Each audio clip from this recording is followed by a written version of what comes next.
Hey yo, it's Dom McD'Angelo. It's a Thursday, and it is Rumor and Innuendo. I'm here with Mr. Robert Karplis, WD Creative _ ish. Robert, happy Thursday to you. How you feeling? We missed you yesterday, man. Yes, apologies for that last minute scheduling hiccup popped up, and I had to go. Hopefully, that didn't happen with all your other besties out there, like Violent J or Vince Russo or the birthday boy himself, Rob Van Dam, Happy birthday, RVD. Heck yeah. Robert, yes. which I only know about because Ricardo Rodriguez and I are Facebook friends, and he had posted something about celebrating Rob's birthday. Well, how about that? It's also Steve Austin's birthday, too. It's a wild, and Trish Stratus as well. So, Wow. So I know I share my birthday with Goldberg. So there's at least one great Jew in wrestling who was born on December 27th, and also Goldberg. wow, man. Yeah, I share one with Lex Luger and AJ Styles. So, how about that? June 2nd, baby. All right. Let's say hi to some folks in the chat here, though. Actually, just one person. Jeff Hettinger is the only one to chime in right now. Hello, R&I. Just made it in time. Happy you're here, Jeff. Oh, we got Wrestling Old Head saying, hey, everyone, happy Thursday. So we got some good stuff to talk about. A Dynamite that was 3 hours long. If you combine it with Collision, which they did, Robert, did you watch all 3 hours or did you just watch Dynamite? So here's the thing that's so strange about our friends at All Elite Wrestling, whom we love and respect. So Absolutely. I am 420 years old, unlike Rob Van Dam, who's 420. Yes. My DVR set to tape Dynamite and Collision is two separate shows. Rather than just putting it as one 3-hour presentation, they have it as two separate shows, which throws everything off entirely. It's a weird decision on their part to go ahead and do that rather than just make it one coherent 3-hour show. But you can tell there is a steep change in that program when it goes from Dynamite to Collision. Which is weird because why not just embrace it as like a 3-hour Dynamite and like forego the Collision name tag on it all? Who are they thinking that? Well, most of our fans know they're going to tune in from 8 to 10. They're going to make plans at 10 o'clock, so those people can go. But the Collision people, they're going to stick around. Like, just make it a 3-hour special. And they gave you so many big matches on that show so early in the broadcast. You absolutely could have extended it for all 3 hours. 100%. I said yesterday, I think they should have opened the show. Did they say they should open the show with something? I said they should open the show with like a match like Orange Cassidy versus Mascara Dorada just because of the athleticism aspect of it all. Well, they put that on Collision. That They was need on to Collision. keep people awake. I know they have an energy drink sponsor. Maybe that's it. Maybe that's their strategy. And it worked because I'm not drinking their energy drink. I'm drinking my delicious peach Celsius. Not a sponsor, just something I enjoy. Is it still Woo Energy that they have as their energy drink? No, they don't. They don't still have you couldn't get the Woo Energy. We tried to order it. I was going to make my previous co-host drink it, and we nowhere in two large major metropolitan cities was it anywhere remotely available. That's bonkers indeed. Well, but when you think healthy living, the first person you think of is Nature Boy Ric Flair. Oh man, riding Space Mountain all them years, right? He's got to be the peak of health. I'm a little surprised at a decision that our friends at All Elite Wrestling made. Namely, this was a taped show. Mm-hmm. And we had talked about a week or so ago, like, are they going to the UK? You may have talked about it with Scott. I may have just yelled it out into the ether.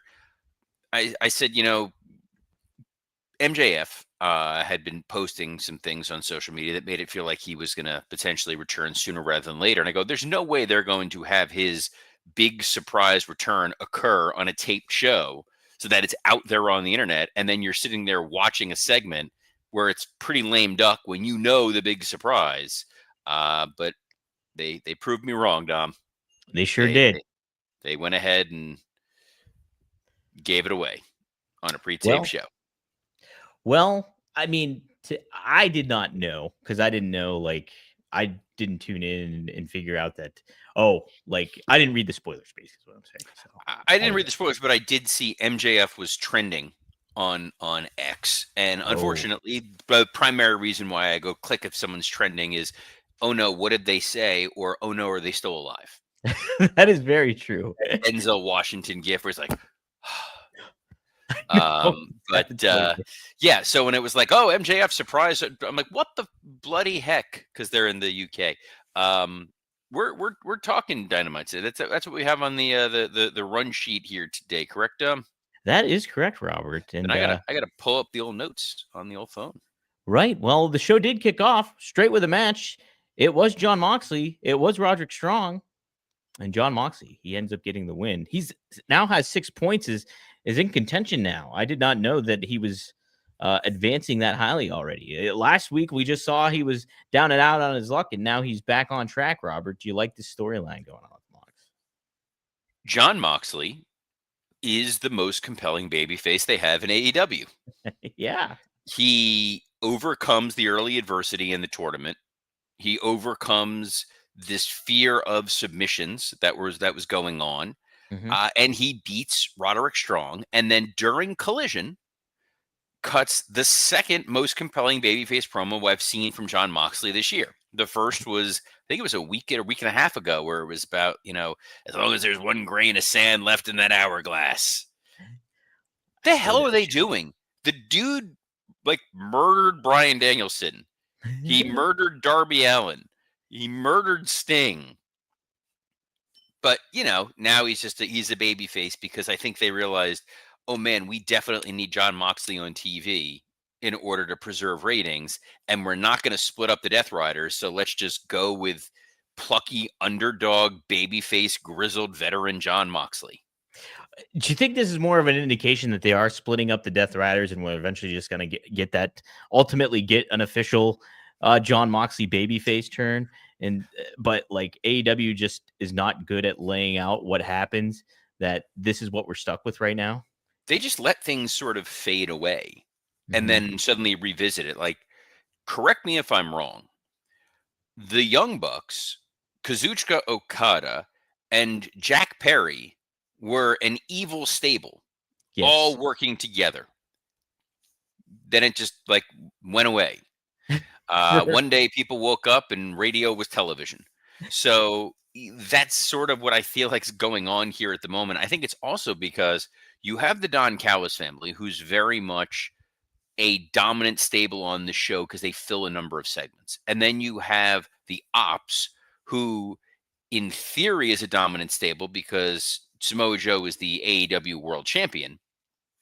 So they then looked and like, well, we got this other stable that's got Danny Garcia and Wheeler Yuta. Yeah.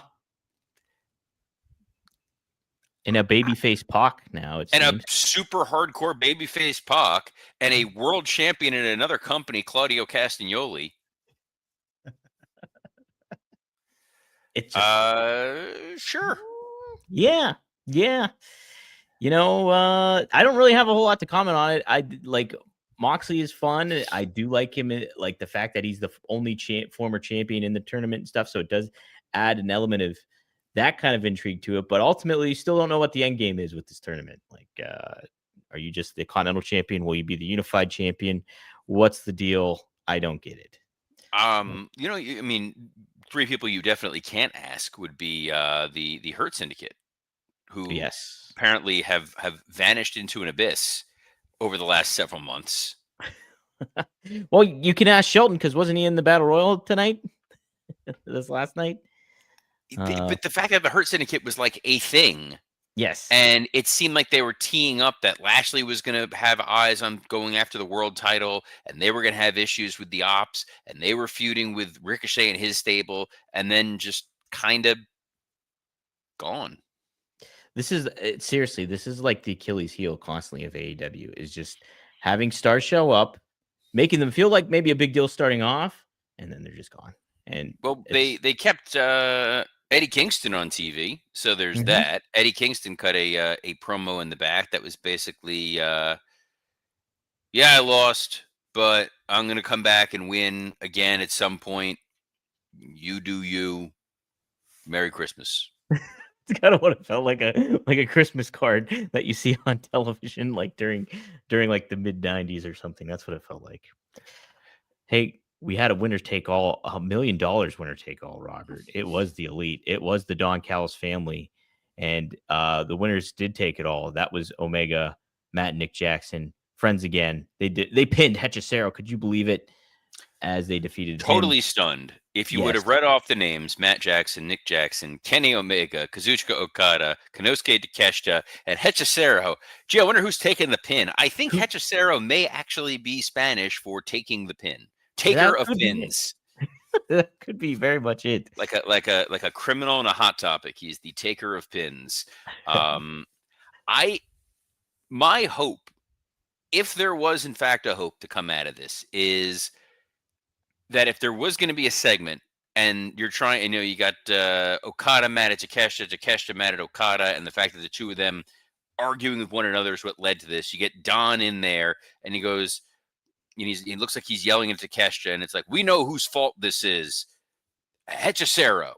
And then you get a bunch of guys jump Hechicero in order to try to keep these two alpha males together. I guess. I don't know. Now that they have the $1 million that they've won multiple times now, where do they go? What do they do with this $1 million?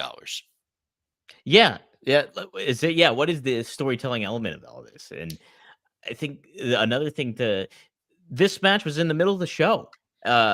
You could have ended the show with this, your Dynamite. That's why I'm saying this could have been the tail end of stay tuned for Collision, and you're going to see this match. And then you could have done the World Tag Title match right here in that spot. Absolutely. And again, I think I know you're not a fan of the Young Bucks, but for better or for worse, they're one of the ambassadors of AEW, where it's just put a highlight on these guys, put a highlight on Kenny Omega, because they are the elite in the all elite wrestling aspect of it all. And they just really very much, sometimes by their own volition, feel like an afterthought. I think that you could have had the $1 million main event, which, by the way, it was $1 million prize in a country that uses a different currency. Oh, that's true. That's true. Just, putting that out there. But it was a match in the middle of the show, and then fear not, because it had a definitive finish, and now the storyline is over. And then, oh no, they all just beat up Kenny and the Bucks, and then Kenny pulled out a broom. What the heck? What is going on? Well, he was the cleaner. That's true. That's true. And he may also be Mrs. Doubtfire. Maybe that's the next reinvention of Kenny Omega is Mrs. Doubtfire. Whatever. Well, I think all that extra padding may keep him safe. So yes. All for it. Next segment was a tale of two segments. So they brought out Hangman Adam Page, who said nothing. Nothing. Absolutely nothing. He is the king of filibustering and talking without talking. Then there was Swerve, who's basically trying to find every way possible to say, I am gassed to the gills, without admitting I am gassed to the gills. And then there's Joe. And it was like Hangman's promo was it was so strange. I got to take a phone call. I'll be right back. Apologies. That's okay. It was strange, though. I will add that, Joe, his presence was captivating. Swerve's presence was captivating. Hangman was just so flat. There was no substance to it. Joe, almost kind of in a way, just felt like a babyface, champion, because he's got that cool factor. He's great at facial expressions. I don't Joe just feels miscast as this heel champion. It doesn't seem like it's going to add value with Hook and my goodness, Powerhouse Hobbs. I feel like everybody would be positioned in a much better situation in the ops if there were baby faces. And Hangman, sure, he's a baby face just there, and you are not getting what made Hangman so intriguing in the earlier days, where he was a little quirky, he was a little unpredictable. Now he's just this flat, paint by numbers champion is what it feels like, and it doesn't do him any favors. And thank goodness MJF did show up, because it made all these elements of what they're supposed to have at my goodness, what's the name of the Year's End? World's End. That's what it is. World's End pay-per-view, a little bit more intriguing because you can have uh, like I know Robert and it being pre-taped and stuff like that. It kind of gave away what happened with MJF and stuff, but at the same time, he elevates everything. He's somebody like I was talking about appointment television when it came to like a CM Punk or Cody Rhodes in AEW. MJF certainly adds that for AEW. The only issue is, like WWE is currently going through, they may have a monster heel like in Gunther, and now they have a real top heel back in MJF. But who is going to be that big face of the company dance partner? AEW has been much worse at putting a spotlight on one particular person and making them feel special. It's just like shifting in and out. When Hangman had his title run, it's just like there he is. He's just part of the course for it all.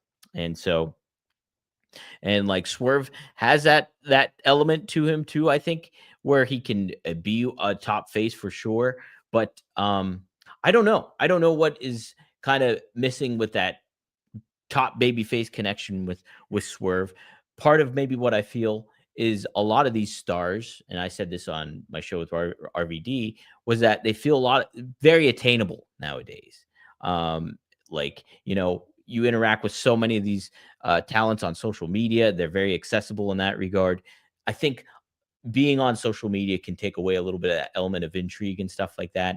Whereas, I don't know. I don't think Swerve has ultimately gotten a consistent platform to show himself as a top babyface either. So it's just, there's a lot of different things coming into play when it comes to this that, and AEW is snake bitten. I feel it's really snake bitten just because of who they've lost over the years. And, you had that company that was rivaling you just by perception, rivaling WWE. And now it just feels like a real distant second place. And there's reasons for that. And like the inconsistency of positioning people. We talked about the Hurt Syndicate earlier, and they're just not there. Like, what are you doing?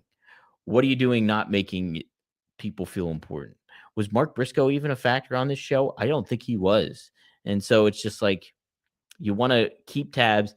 This has been the constant issue since AEW's inception, is the consistent presence and particular moments that you take to make these stars feel like stars. Let's take a look at some of your comments here too. Wrestling says Joe is a great talker, but is struggling with a character that has been fully defined. Absolutely. Like it just feels like kind of lazy, like, oh, Joe sold out. Not really. That's not the identity I was given with him. He's just a champion that turned bad guy, to get what he wanted. So I'm with you. I don't feel like, there is something that what's defined. Why are we hating on Joe so much besides that he backstabbed Hangman Page? It just, there's not a lot of substance behind, the reasoning, I guess, of it all. I'll pop Robert back on when he gets back up. But yeah, the segment was great because of MJF. I'd be interested to get Robert's take too on how he felt about what MJF had to say, because like he mentioned, I thought his digs were fun and MJF-esque. And I think honestly, like some people raised a stink about him like name dropping like Diddy and comparing Swerve to Diddy and stuff like that. I think that's kind of what AEW needs, a little bit of freaking fire going. And like MJF kind of kicked it in the pants in the MJF fashion that he does. So I was okay with what he had to say. I thought it was entertaining. Like MJF is gonna walk that line of like, what is appropriate and what isn't. And so I think the program kind of needed it. The segment ran long, but like when MJF was talking, I was invested. And that's what you need. And but the thing is, who is MJF's gonna, you think down the line, who's gonna be this MJF? I think AEW really has that problem. Like, Will Ospreay's a great baby face. He's hurt, obviously. But again, even when Ospreay was there, he wasn't positioned in the right manner, I don't think. I just like, there's just so many things that trouble me and frustrate me about this product, because I want to see both companies flourish, and it's just such a gut shot for me And AEW also, I think, has suffered the gut shot of losing their talents like a Cody Rhodes, Bryan Danielson retiring, who wasn't on the card. Oh, yeah, that's right, because they were in London, or Manchester, and then CM Punk, being the other one, and Jade Cargill as well. Ricky Starks, if you want to throw him in there too. Let's see. Wrestling Old says that Diddy reference was very layered because I think Diddy had a show called Diddy's House. Yeah, I wanted MJF to lean over to like whose house is it and like talk about Swerve's house getting burned down. I think that would have been pretty funny. Maybe you probably made that reference already, but shout out to Richard who's chimed in. Thanks for tuning in here, Richard. Appreciate it. Wrestling Old Head said also adds I might be wrong on that show name, but there was a show in his house. I can't remember. Wasn't it? I think you're right. Wasn't it on MTV? Didn't Chappelle make a parody of it? It's like pure Cambodian breast milk, baby. It's pure Cambodian, baby. I remember that. We can double back when Robert gets back off his phone call. But let's talk about the Babes of Wrath and Timeless Love Bombs. They teamed up to face Mercedes Moné, Athena, and Mega Problems. Is that the name of Marina Shafir? See, this is the issue. I don't have any clue. There is no. Help us out here, AEW. Lily, treat us like children and lay out stuff like names of people, show it, talk about it, because I had no idea that's what Marina Shafir and Megan Bain were called. And like, I'm thinking of the art of factions and like how factions felt like such a big deal back in the day. Now everybody's a part of a faction and everybody's got a title. It's all like just all mixed together and it's just insane. It just drives me nuts. It's something that I'm just like, how do I keep track of all this? Help me. Be my Jerry Maguire, AEW. What's going on here? Okay. Anyhow, this was a fun match. I did like it. And you had Mercedes get the pinfall win off of Willow. So are we getting Mercedes and Athena teaming up to go against the Babes of Wrath? Where I thought, they were going to make a run in the tournament, Mercedes and Athena. So we're revisiting that story. I'm kind of okay with it. It just feels like a placeholder thing, maybe for Mercedes. Okay, she's going to win the tag titles maybe at some point with Athena, or is she just going to be a feud of the week for the Babes of Wrath? Like, I would have just done more so with, I mean, I'm all right with them winning, the heels winning. I totally am, but it's just like, what's going on here? It's what is happening? It's just like you would think maybe Marina or somebody would get the pinfall, so then you can have Bane and Marina, your Bane problems. What are they called? Mega Problems? What a weird name. Go against the Babes of Wrath. So, Wrestling It says odd choice to have the women's tag team champs lose a match a week removed from winning them. Yeah, that's another aspect of it all too. They just won the titles, and you're having somebody already take the pinfall. What's going on here? What's going on? So, all right. We also had the Gold League, Kyle Fletcher versus Pac. Fun match. These guys went all out, and it was end capped by Pac doing a top rope avalanche poison Rana to Kyle Fletcher before hitting the Red Arrow for that 1, 2, 3. Man, what a great finish the Red Arrow is. Like, it's like a flawless kind of top rope move. Pac does great stuff with that. And so it makes you just think about Pac, and yeah, I'm kind of glad he got the win. But like, what are you doing here with the Death Riders? That's what it boils down to. Again, this is a heel faction, and like at least 2 of them are kind of positioned pretty, or you could kind of argue like 4 of them are positioned in babyface roles when it comes to Claudio, when it comes to Moxley, when it comes to Pac. Danny Garcia is another one too. But it's just, what's the deal? What is the deal with the Death Riders? Just end this freaking storyline. Can you just make it make sense? Wrestling all that pocket swerve, whatever they are talking, I hope it's legal. LOL. They're looking like walking action taking. Well, yeah, they're looking like walking action figures.